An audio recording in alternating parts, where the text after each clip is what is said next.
जैन छात्र, चलिए 10वीं वर्ग का वास्तविक संख्याएं से अध्याय 1.2 लेकर आए हैं। बहुत ही अच्छे तरीके से उसको बताएंगे। चलिए पहला प्रश्न पढ़ते हैं छात्रों। पहला प्रश्न है, सिद्ध कीजिए कि √5 एक अपरिमेय संख्या है। √5 एक अपरिमेय संख्या है, इसे हमको सिद्ध करना है। चलिए इसको सिद्ध करते हैं। ध्यानपूर्वक वीडियो में लास्ट बने रहिए।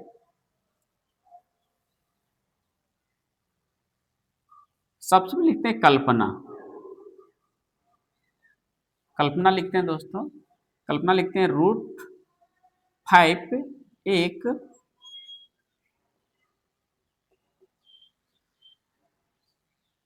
परिमेय संख्या है। मैंने मान लिए √5 एक परिमेय संख्या है, लेकिन आपको सिद्ध करना है √5 एक अपरिमेय संख्या है, लेकिन मैंने माना √5 एक परिमेय संख्या है। ठीक है, तो परिमेय संख्या किसको बोलते हैं? वैसे संख्या जिसके Q के रूप में लिखा जाता है, उसे बोलते हैं परिमेय संख्या। तो हम क्या करते हैं, √5 बराबर P/Q हम लिख सकते हैं। ठीक है, जब √5 को हम परिमेय संख्या मान सकते हैं, मान लिए हैं, तो √5 बराबर P/Q होगा। ठीक है, अब हम यहां लिखते हैं जहां P तथा Q सह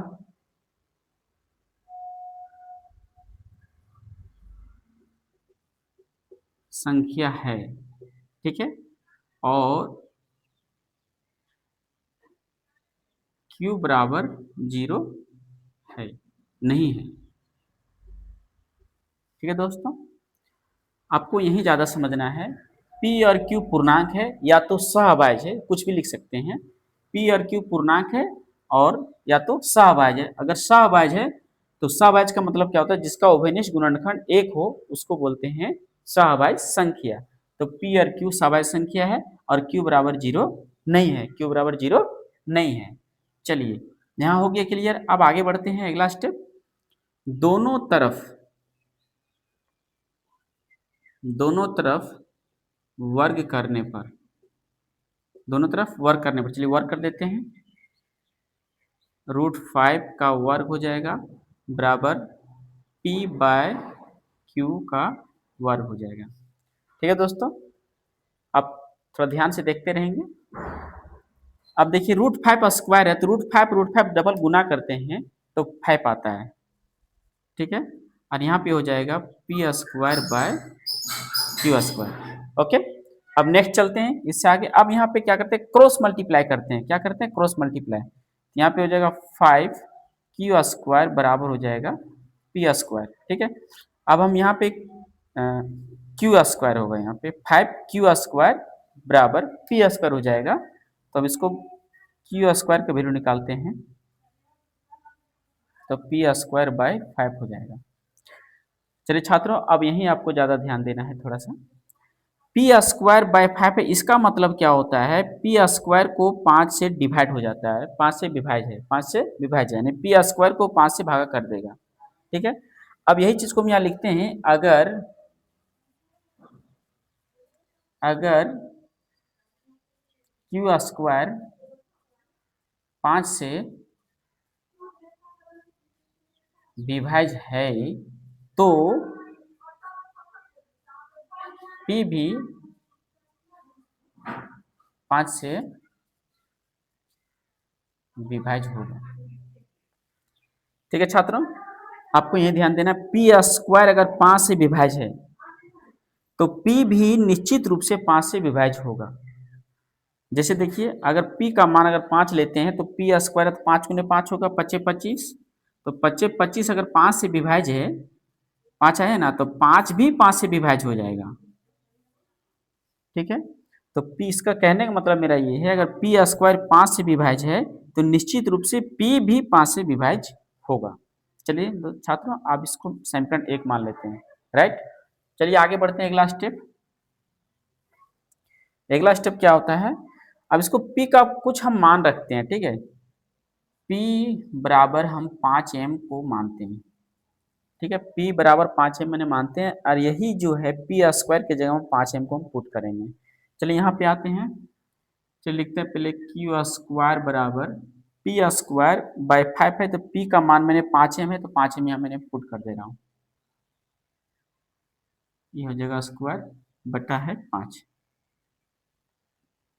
चलिए क्यू स्क्वायर बराबर 5 को 5 से गुना करेंगे 25 25 एम स्क्वायर बटा 5। इसको 5 से हम कैंसिल करते हैं तो 5 आ जा रहा है। ठीक है, अब आपके पास तैयार हो रहा है क्यू स्क्वायर बराबर 5 एम स्क्वायर, राइट। अब हम क्या करते हैं, इसलिए एम स्क्वायर को वैल्यू निकाल रहे हैं। ठीक है, तो एम के साथ जो 5 है ये क्यू के स्क्वायर नीचे डिवाइड हो जाएगा, क्यू स्क्वायर बराबर 5, क्यू स्क्वायर बटा 5 आ गया। अब यही कंडीशन यहाँ पे है, पी स्क्वायर बाय 5 है, अब यहाँ क्यू स्क्वायर बाय 5 है। ठीक है, अब क्यू स्क्वायर को भी 5 से विभाजित करता है, 5 से विभाजित करता है। ठीक है, तो विभाजित करता हम यहाँ लिखते हैं, अगर क्यू स्क्वायर 5 से विभाज्य है तो क्यू भी 5 से विभाज्य होगा। चलिए, आपको सारा कंफ्यूज यहीं पे दूर हो जाएगा दोस्तों छात्रों। अगर क्यू स्क्वायर 5 से विभाज्य है तो क्यू भी 5 से विभाज्य होगा। ओके, एकदम सेम यहाँ मैंने जो बताया था, क्यू स्क्वायर अगर 5 से विभाज्य है तो निश्चित रूप से क्यू भी 5 से विभाज्य होगा। चलिए, अब यहाँ पे अब समीकरण इसको 2 कर देते हैं। अब दोनों समीकरण से देखिए, 1 और 2 से दोनों का जो उभयनिष्ठ गुणनखंड जो आ रहा है सो 5 आ रहा है। ठीक है, यानी P को 5 से विभाजित कर दे रहा है और Q को भी 5 से विभाजित कर दे रहा है। ठीक है, तो P और Q का जो उभयनिष्ठ गुणनखंड आ रहा है 5 आ रहा है, और आना चाहिए कितना, 1 आना चाहिए, राइट। जैसे मैंने कल्पना किए थे, P और Q सभाज्य संख्या है, तो सभाज्य का मतलब होता है जिसका उभयनिष्ठ गुणनखंड 1 होता है उसको हम बोलते हैं सभाज्य संख्या, राइट। लेकिन यहाँ मेरे पास P और Q का जो गुणनखंड आ रहा है वो आ रहा है 5, इसलिए समीकरण 1 और 2 से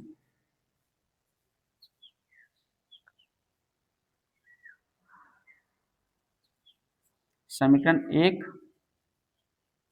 और 2 से हम क्या पाते हैं, एचसीएफ बराबर कितना पाते हैं, 5 पाते हैं, लेकिन 1 नहीं आ रहा है। ठीक है, आना चाहिए था कितना, 1, लेकिन 1 ने आकर कितना आ गया, 5 आ गया। दोनों का एचसीएफ कितना आ गया, 5, इसलिए ये मेरा कल्पना गलत साबित हो गया। एचसीएफ बराबर 1 नहीं है, एचसीएफ बराबर 1 नहीं है, इसका मतलब एचसीएफ बराबर 1 नहीं है। एचसीएफ बराबर कितना मेरे पास आ रहा है, 5 आ रहा है, जो मेरा कल्पना गलती है। इससे साबित होता है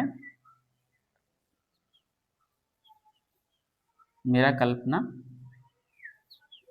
गलत है, मेरा कल्पना गलत है। तो इससे सिद्ध होता है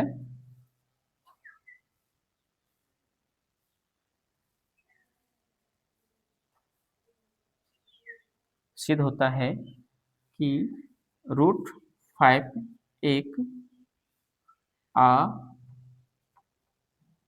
अपरिमेय संख्या है, √5 एक अपरिमेय संख्या है। ठीक है छात्रों, चलिए इस टाइप का प्रश्न आपके पास आएगा, √5, √3, √7, √2 अपरिमेय संख्या, इसको सिद्ध करें तो सारा इसे ही जैसा मैंने किया वैसा ही आपको करना है, फिर आपको डिजिट चेंज करना है। जैसे प्रश्न पूछेगा √3 एक अपरिमेय संख्या है, √2 अपरिमेय संख्या है, √7 एक अपरिमेय संख्या, इसको सिद्ध करिए। तो सारा ऐसे ही आपको करना है, सिर्फ आपको डिजिट चेंज करना है। √5 के जगह में आपको 3 लिखना है, 2 लिखना है और 7 लिखना है। ठीक है, इस टाइप का प्रश्न आपके पास बहुत सारा आएगा, कुछ भी पूछ सकता है। √3 एक अपरिमेय संख्या सिद्ध कीजिए, तो आपको ऐसा ही सिद्ध करना है, सेम प्रोसेस है। ठीक है, चलिए, अगर वीडियो अच्छा लगा हो तो लाइक जरूर कर देना। चलिए अगला प्रश्न आप लेते हैं।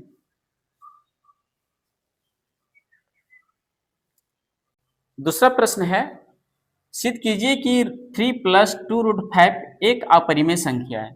चलिए इसको सिद्ध करते हैं, सेम वही प्रोसेस है। चलिए लिखते हैं पहले कल्पना, 3 + 2√5 एक परिमेय संख्या है। परिमेय संख्या है। ठीक है, 3 + 2√5 एक परिमेय संख्या है, मैंने कल्पना की। तो जब परिमेय संख्या है तो इसको हम 3 + 2√5 बराबर p/q लिख सकते हैं, जहां पी क्यू पूर्णांक है, पी क्यू पूर्णांक है, क्यू बराबर 0 नहीं है, क्यू बराबर 0 नहीं है। ओके, चलिए पी क्यू पूर्णांक है ये भी लिख सकते हैं, या तो क्यू बराबर 0 नहीं है। चलिए छात्रों इसको आगे बढ़ाते हैं। अब हम यहाँ लिखते हैं 2√5 बराबर p/q, ये 3 उधर -3 हो जाएगा, राइट। एक स्टेप और बढ़ा देते हैं, √5 बराबर, तो ये 2 है, दोनों डिवाइड आ जाएगा, तो p/q इंटू 2 -3/2। ठीक है, अब देखिए दोस्तों, मैंने पहला क्वेश्चन में सिद्ध किया था √5 एक अपरिमेय संख्या है, तो निश्चित रूप से √5 एक अपरिमेय संख्या है बायां साइड, और दायां साइड जो पूर्णांक है ये आपका परिमेय संख्या है। ये परिमेय संख्या और अपरिमेय संख्या कभी बराबर नहीं हो सकता है, ये असंभव है। अपरिमेय संख्या और परिमेय संख्या कभी बराबर नहीं हो सकता है, ये असंभव है। ठीक है, अब यहाँ लिखेंगे अपरिमेय संख्या बराबर परिमेय संख्या कभी बराबर नहीं हो सकता है, कभी बराबर नहीं हो सकता है। अपरिमेय संख्या बराबर कभी नहीं हो सकता है। ठीक है, इसलिए मेरा कल्पना गलत साबित है।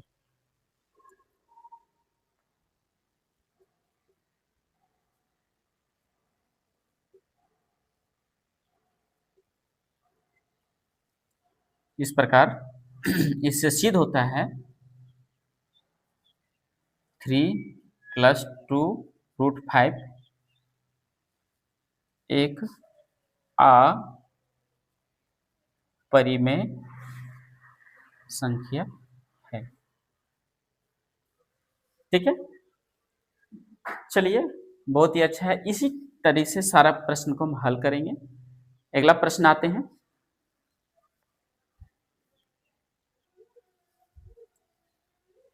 अगला प्रश्न है 1/√2 एक अपरिमेय संख्या, इसको भी सिद्ध करना। चलिए सिद्ध करते हैं, लिखते पहले कल्पना। 1/√2 परिमेय संख्या है, परिमेय संख्या है। मैंने इसे परिमेय संख्या मान ली है, तो जब परिमेय संख्या मान लिए तो 1/√2 बराबर p/q हो जाएगा। ठीक है, चूंकि p/q एक परिमेय संख्या है। अब क्या करते हैं, जहां p और q पूर्णांक है तो q बराबर 0 नहीं है। ठीक है, चलिए अब हम यहाँ क्या आगे बढ़ाते हैं प्रोसेस को।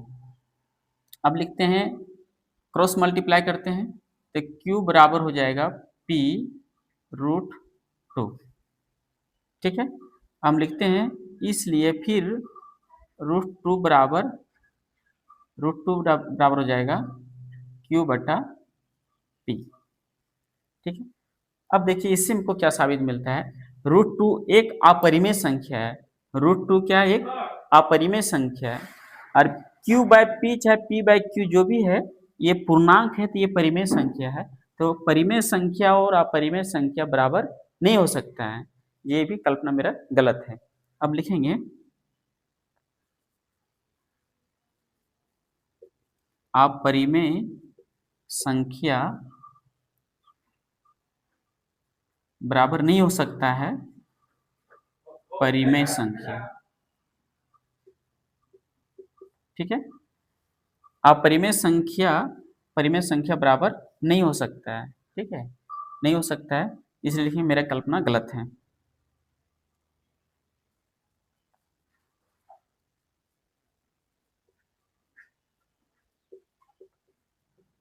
गलत है, इसलिए 1/√2 एक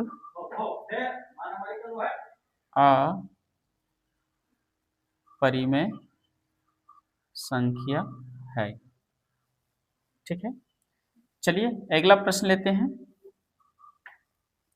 अगला प्रश्न है 7√5। 7√5 7√5 एक अपरिमेय संख्या, इसे भी सिद्ध करना है। चलिए इसको भी सिद्ध करते हैं। चलिए वीडियो में बने रहिए लास्ट तक। 7√5 एक अपरिमेय संख्या, चलिए इसको भी लिखते हैं कल्पना। एकदम सेम ऐसा ही करना है। कल्पना 7√5 परिमेय संख्या, परिमेय संख्या है, ये मैंने मान लिया।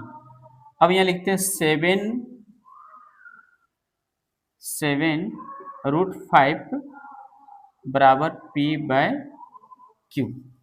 ठीक है, जहां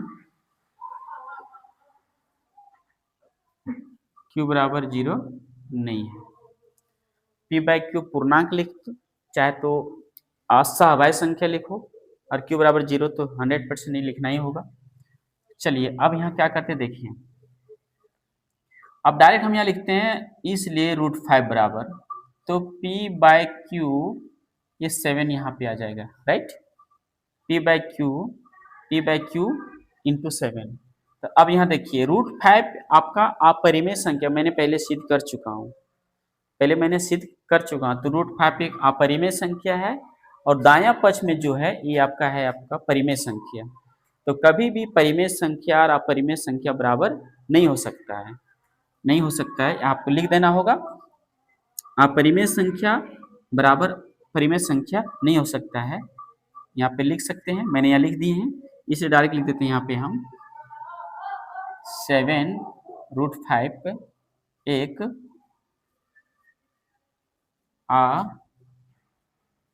अपरिमेय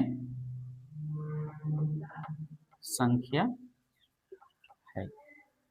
ठीक है दोस्तों, चलिए फिर है अगला प्रश्न लेते हैं एक और। 6 + √2 ये भी परिमेय संख्या है। फिर ऐसे हम सेम ऐसा ही करना आपको, यहाँ पे लिखते हैं 6 + √2 बराबर P/Q। ठीक है, अब यहाँ लिखते हैं √2 बराबर P/Q, ये 6 उधर चल जाएगा तो -6 हो जाएगा। चलिए सिद्ध हो चुका है। √2 अपरिमेय संख्या है, और दायां पक्ष आपका परिमेय संख्या है। ठीक है, तो परिमेय संख्या और अपरिमेय संख्या कभी बराबर नहीं हो सकता है, इसलिए लिख देंगे 6 + √2 अपरिमेय संख्या है, अपरिमेय संख्या है। ठीक है, सेम ये जो प्रोसेस मैंने लिखा है वही प्रोसेस आपको इसमें भी लिख देना है, सारा चीज़ मेंशन कर देना है। चलिए आपका सारा चीज़ सिद्ध हो गया। और अगर ये वीडियो आपको अच्छा लगा हो, एक्सरसाइज अच्छा लगा हो, तो लाइक और कमेंट जरूर कर दें दोस्तों। चलिए ये 1.2 अध्याय आपका समाप्त हो जाता है। अगर अच्छा लगा हो तो कमेंट लाइक जरूर करें। जय हिंद।